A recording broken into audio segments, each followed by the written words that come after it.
اعوذ باللہ من الشیطان الرجیم بسم اللہ الرحمن الرحیم وَإِن كُنتُمْ فِي رَيْبٍ مِّمَّا نَزَّلْنَا عَلَىٰ عَبْدِنَا فَأْتُوا بِسُورَةٍ مِّن مِّثْلِهِ وَادْعُوا شُهَدَاءَكُم مِّن دُونِ اللَّهِ إِن كُنتُمْ صَادِقِينَ۔ پہلے دونوں آیتوں میں توحید باری تعالیٰ کا ذکر، عبادت صرف ایک اللہ کی، کیونکہ وہ لائق عبادت ہے، اس لیے کہ تم تھے نہیں، اللہ پاک نے تمہیں بنایا، اور جس ذات نے تمہیں پیدا کیا پھر وہ مستحق عبادت ہے، لائق عبادت ہے، ان کی عبادت کرو۔ اور پھر گرد و پیش کے حالات بتا دیے قرآن نے۔ وہ ذات جعل لکم الارض فراشا، جس نے تمہارے لیے زمین بنایا، فرش کی صورت میں، آسمان بنایا چھت کی صورت میں۔ تم زمین سے بھی فائدے اٹھا رہے ہو، آسمان سے بھی فائدے اٹھا رہے ہو۔ اسی آسمان سے اللہ بارش برساتے ہیں اور اسی بارش سے تمہارے لیے فصل اگاتا ہے۔ تو گرد و پیش کے حالات بھی بتا دیے۔ عبادت کے لائق صرف اللہ، اس لیے کہ وہ تمہارا خالق ہے اور تم مخلوق ہو۔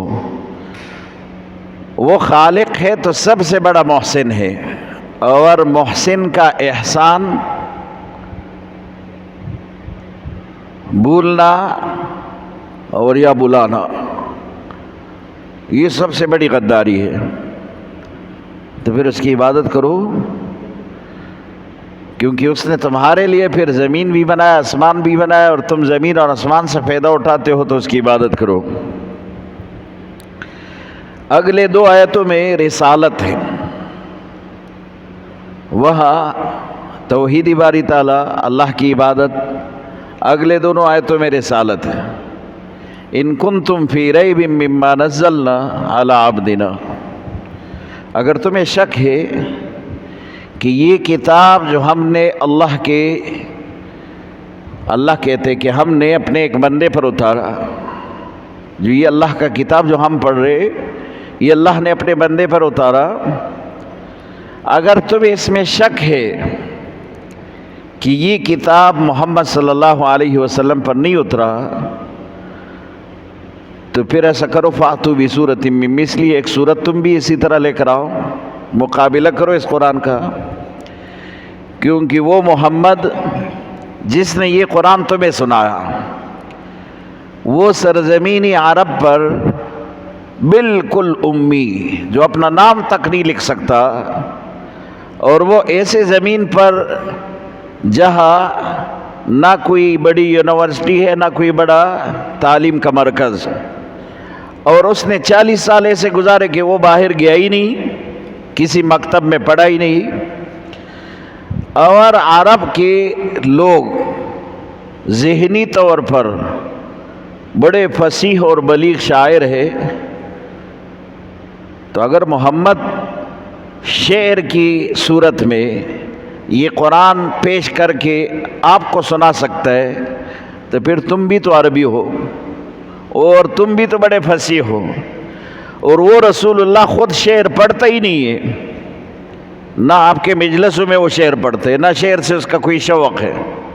اور تم تو بڑے بڑے شاعر ہو، بڑے فصیح و بلیغ انداز میں اپنے مدعا کو پیش کرنے والے ہو، تو پھر تم بھی اسی طرح قرآن کیوں نہیں لے کر آتے جو محمد لے کر آئے؟ اگر پورا قرآن نہیں تو ایک سورت تو لے کر آؤ۔ اور پھر کہا کہ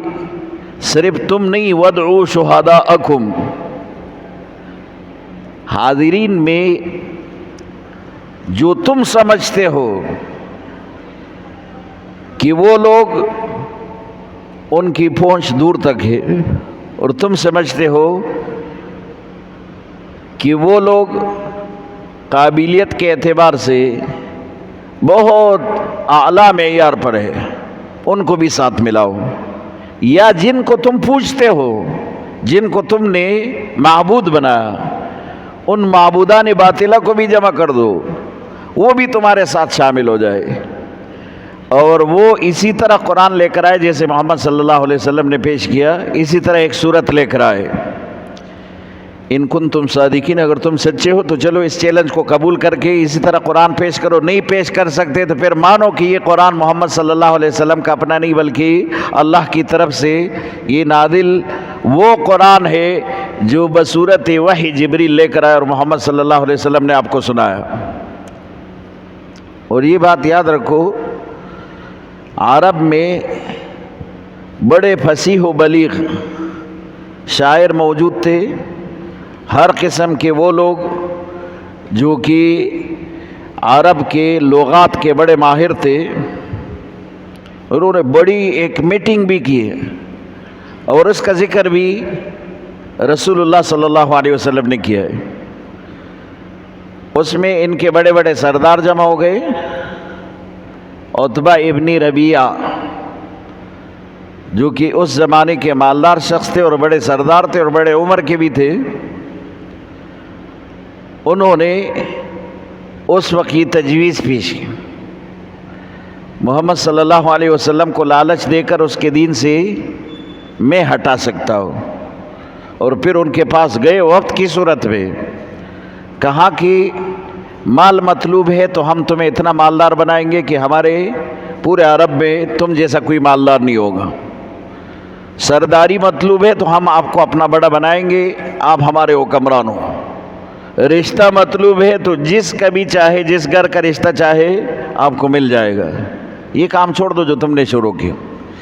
اور اس کے بعد عرب کے سردار جمع ہو گئے، حج کا موسم قریب تھا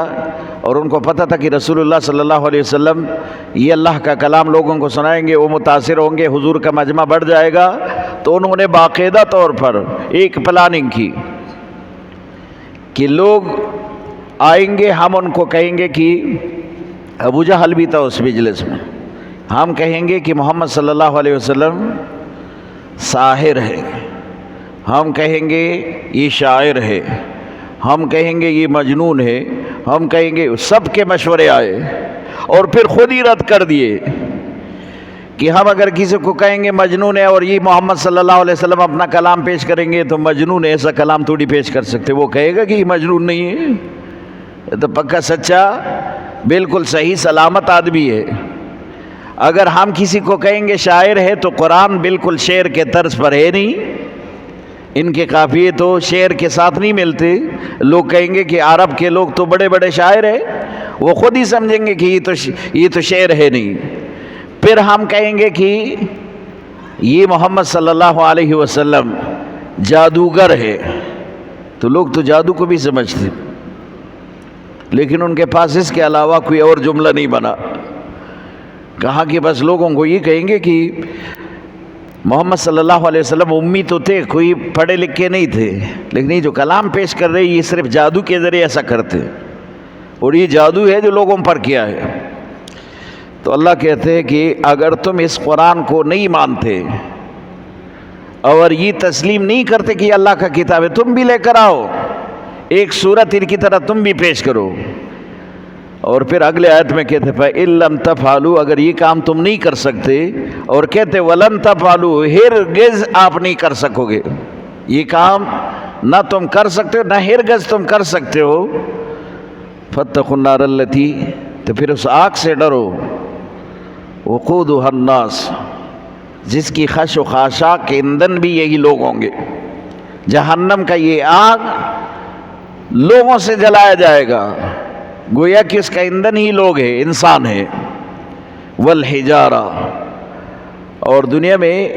پتھر رکھو آگ میں، گرم تو ہوتا ہے لیکن آگ نہیں پکڑتا، اور جہنم میں پتھر ہی آگ پکڑے گا، پتھر سے آگ جلایا جائے گا۔ تو وہاں دو قسم کے ایندھن ہیں جس سے جہنم کی آگ بھڑکائی جائے گی، ایک تو یہ انسان ہے، منچی پور کی سوے ور پچی کوکن دقا سے بھائی انسان پکی سوزی، اور دوسرا وہاں پتھر ہے جو پتھر سے اللہ پاک آگ جلائے گا۔ وعدت للکافرین، اللہ کہتے ہیں یہ کافروں کے لیے تیار کی گئی ہے یہ جہنم،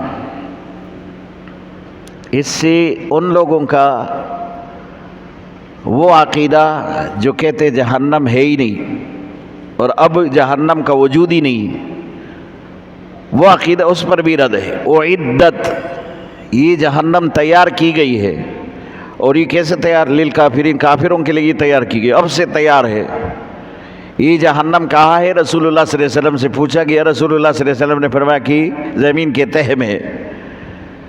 کہا جنت کہاں ہے؟ اوپر ہے۔ جہنم کہاں ہے؟ نیچے ہے۔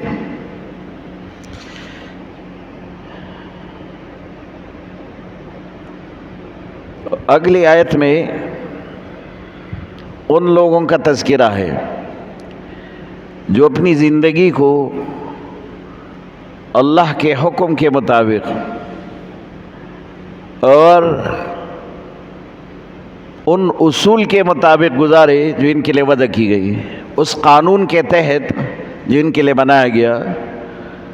تو اس کے لیے اللہ کی طرف سے بشارت ہے۔ بشر الذین آمنوا، اس میں شرط ہی ہے کہ اگر کوئی آدمی اصول پر چلا ہو، اس نے حج کیا ہو، اس نے عمرہ کیا ہو، اس نے نماز پڑھی ہو، اس نے زکوٰۃ دی ہو، لیکن اگر وہ ایمان نہ لائے فَجَعَلْنَاهُ هَبَاءً مَنْثُورًا، سارا عمل اس کا بیکار ہے۔ تو ایمان تو بنیاد ہے، اس کے لیے شرط ہے، اس لیے کہا کہ بشر الذین آمنوا، ان لوگوں کے لیے بشارت ہے جو ایمان لائے، ان کے لیے بشارت ہے۔ اور پھر کہا کہ صرف ایمان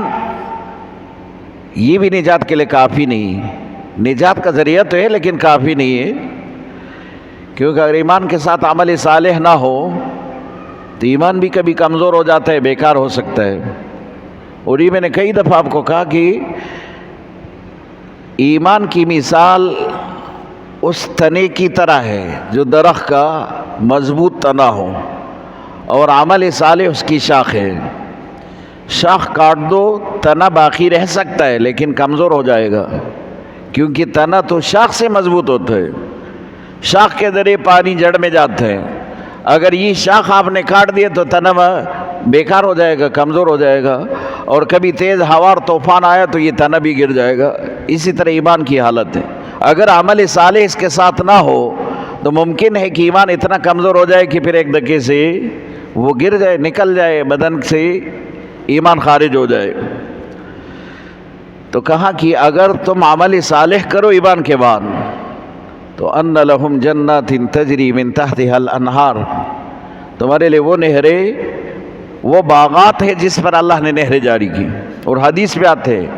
جنت میں کوئی کڈا نہیں ہوگا، تو وہاں نہر بھی نیچے نہیں ہوگا، نہر بھی برابر بہے گا، جو کہ انسان اپنی نظر سے اس کو دیکھے گا۔ اس کے ارد گرد موتیوں کے یوں ایک ایسی اللہ پاک نے جالی لگائی، اس میں نہر بہے گا، اور یہ نہر زمین کے اندر گڑھے کی صورت میں نہیں ہوگا، یعنی چھپا ہوا نہیں ہوگا، اس کا پانی بالکل اوپر، دودھ کا نہر ہے، شہد کا نہر ہے، پانی کا نہر ہے، اوپر شراب کا نہر ہے، اوپر ہی ہوگا، اور ارد گرد جو ہے موتی اور جواہرات سے اللہ پاک نے اس کا باڑ لگایا، باڑ، یہ اس کی بارڈر ہے۔ تجری من تحتها الانہار کلما رزقوا منها من ثمرۃ، جب وہاں جنت میں انسان کو پھل دیا جائے گا، پھل سیمپل تو دنیا میں موجود ہے، مثلا انگور دیں گے، یہاں دنیا میں انگور کا ہے، اگر آپ کو سیب دیں گے، دنیا میں سیب کا ہے۔ قالوا هذا الذي رزقنا من قبل، تو اہل جنت کہیں گے یہ تو وہ رزق ہے جو دنیا میں بھی ہم نے کھایا ہے، یہ تو دنیا میں بھی مل چکے۔ یعنی جنت اور دنیا میں فرق کیا ہے؟ یہ انگور تو ہم نے دنیا میں بھی کھایا تھا، یہ انار تو ہم نے دنیا میں بھی کھایا تھا، یہ سیب تو دنیا میں بھی کھایا تھا۔ وَأُتُوا بِهِ مُتَشَابِهًا، تو قرآن کہتے وہ صرف رنگ میں ایک جیسا ہوگا، یہ مشابہت ہوگی صرف رنگ میں، لیکن اس کا ذائقہ الگ ہوگا، اور جب یہ کھائیں گے تب پتہ چلے گا کہ اس کا ذائقہ وہ تو دنیا والا ذائقہ نہیں ہے۔